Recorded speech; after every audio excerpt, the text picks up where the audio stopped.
Now, if that's how you felt, was it the feeling of government too at the time that this judgment was not going to be carried out? I don't know. You understand? Because I was in the Senate. But all I know is that I thought that that judgment could not be carried out. You know, I thought that it's going to be an exercise in futility. And we did actually threaten at that time. We had a group known as Self-Determination Front. And we did at that time, you know, threaten to pull out if that judgment was implemented. But later on... why did you think the judgment would not be implemented? You know, when things happen, you know, I mean, first of all, the judgment came, it was like, I couldn't believe it, you know, came with disbelief, you know, because the Bakassi issue has been on for a long time, you know. It started during the Abacha era, although Abacha refused to subject himself to that jurisdiction and rather went to fight, which we were happy with at the time, because he managed to liberate some of the areas, you know, from Cameroon, because most of the areas had already had the names of the villages changed to Cameroonian names, which was very bad for this country. So he refused to subject himself to that jurisdiction and went to war. But in any case, going back to judgments, you know, when something happens, you look in disbelief that no, this cannot happen. But gradually, it got to a point where you had to accept the fact that Nigeria had now subjected itself to that jurisdiction. And if Nigeria subjected itself to that jurisdiction, then Nigeria is obliged to abide by whatever ruling. So that reality dawned on us. You understand? And then, with the promise made to the Bakassi people, that okay, since we've accepted the judgments, we're going now to, you know, sign the Green Tree Agreement. You will have to be relocated. But we were severally assured, you understand, that that relocation was going to be as painless as possible. You understand? And mind you, it's the Bakassi Peninsula that was ceded, not the Bakassi local government. The people had a choice to move to the area that, you know, we're going to relocate it to, or remain in Cameroon as Nigerian citizens. Under the Green Tree Agreement. Under the Tree Agreement. Do you understand? There are people who live in London as Nigerians. Yeah, sure, that's true. You understand? There are people who live in America. So it's like you living in Cameroon as a Nigerian, you know, enjoying the true benefit of your country and also living there freely. But unfortunately, all the promises made, we were going to be relocated to a place of our choice. We were going to be relocated with our traditional institution, political institution. Now, those promises were made by the Nigerian government, right? Yes, at the time. At the time. And those promises have not been fulfilled? They've completely reneged on those promises. Now, if you're coming back now, my only issue is that at this time, with the security situation in this country, you understand, I believe that declaration of independence from Nigeria, you know, would be counterproductive to what we're trying to achieve now, and it would be an exercise in futility. I don't like to talk with people's lives. People say these things because they don't know it. I have been a refugee. You understand? I was in Biafra when Biafra went to war for 3 years, and so many people died. It took 3 years out of our lives, and we all went and came back to Nigeria. Even the Bakassi situation, all of us are refugees. It's just that the Nigerian situation, hospitality does not allow us to roam so much on the street as we would. So I am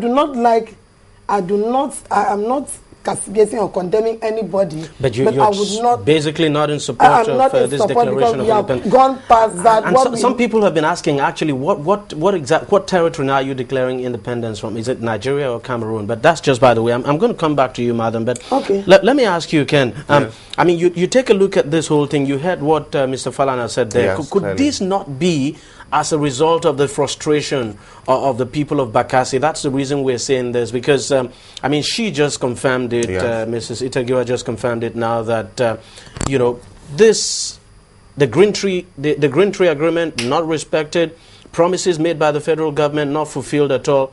Frustration will definitely set in. It's very obvious because the Bakassi story is one story I have followed, even though I have not been there. That's why I discussed a lot with Madam before this program started. The truth is, when you have made a promise to a set of people and you don't keep that promise, you push them to the wall. That is what it is, basically. But the thing, again, is A plebiscite was carried out in Serbia and Montenegro, and they chose to say, look, I'm going to be in Serbia or I'm going to go to Montenegro.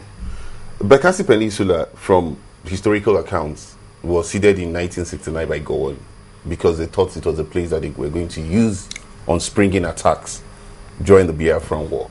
But by the time the judgment came from the International Court of Justice, Richard Akinjide, if you remember very well, was a member of that legal team that went to the United Nations, to Hague, for the case. He clearly described this as a fraud. That is the judgment. He said the judgment had to do with international law and had to do with international politics. And when someone of Richard Akinjide's stature, who used to be the Attorney General of this federation, clearly comes back and says, we are not satisfied with this judgment, but we have subjected ourselves. America has refused to subject themselves under the International Criminal Justice Court in the Hague. And that is why they say, look, America is a member of the United Nations, but they have not subjected themselves. But since we have subjected ourselves, we had to be bounded by the law. But now the law is going to, in 10 years, I believe from the statutes, they say you can appeal. And by October 10th this year, you can't appeal anymore. And from the look of things, the people have suffered for 10 years. The government have neglected them for 10 years. And they have not appealed this judgment. You get where I'm trying to drift I understand you, so but I think it has to do with a lot of frustration. Yeah, the issue of appeal now, madam, it's a very big issue. You know, there are arguments out there that, look, the judgment of the ICJ is not subject to any form of appeal at all. So, and I know you held a press conference recently, so you want to expatiate. You are calling for a review of this judgment of the ICJ. On what grounds now would you be calling for that review? Look, my dear, let me tell you something. I am a very, very realistic human being, you understand? I don't play acts, and I don't like people play acting with people's lives, you understand? What we are saying that the National Assembly, the House of Representatives, recently passed a motion, you understand, calling for the review of that judgment. And I'm saying that, yes, we welcome that. But again, I wonder why it has taken anybody in this country 10 years. I'm telling to you now as Itagiwa that for 10 years, this is a petition that in February this year, I wrote to all the embassies that were signatories to that agreement. For 10 years, one lonely soul has more or less become a nuisance because all the burden has been on me from my people. I'm talking about what is on ground. I'm talking about people living on the streets. I'm talking about hungry people. Even if these boys now went into the streets and said they want to succeed, I'm not castigating them because they've been pushed to the wall. And there is a limit to how much I can control people.